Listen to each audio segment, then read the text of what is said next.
Despite pushback from state leaders, Montgomery Mayor Steven Reed has signed a new gun ordinance into law requiring photo IDs for people who carry concealed weapons.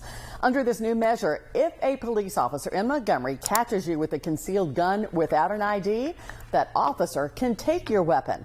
And in order to get it back, you'll be required to have a valid ID, proof of ownership, and pay a $150 fine.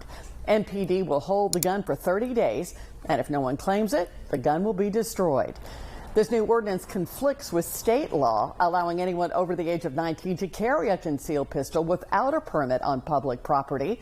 State Attorney General Steve Marshall agrees that this new city ordinance is in conflict with state law. Still, Mayor Reed says this will make Montgomery safer. Hey folks, Dale Jackson here for Yellowhammer Now. Let's take a second to talk a little bit about this story you just watched that involved Montgomery deciding they were going to get into the gun control business, even though they have no business being in that business and no legal authority to enforce anything they pass in regards to it. But they did it anyway, and they all clapped, and everyone was happy, and everyone was excited because Montgomery was standing up and they were saying, we're going to do something about this gun problem.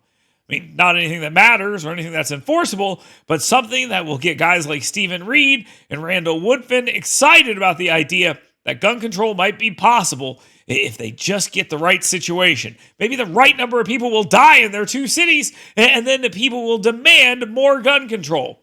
Well, it doesn't work that way. They know it. Their lawyers know it. The Attorney General for the state of Alabama knows it. And guess what?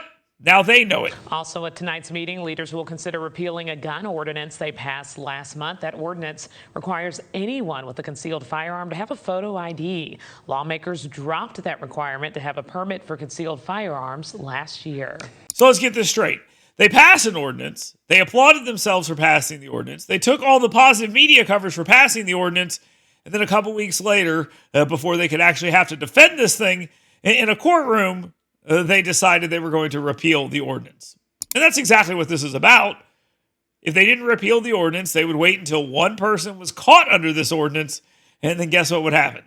It would be challenged, they would lose, they would waste a bunch of money, and it would set their stupid little gun control movement back even further. If they want to do something about crime in our state, you don't do stupid stuff like this. You don't have dumbass commissions like Randall Woodfin is putting together to figure out the causes of violence in Birmingham. You do what I'm about to tell you right now. You hire police officers, you tell prosecutors, and you tell judges when someone breaks the law, you put them in jail.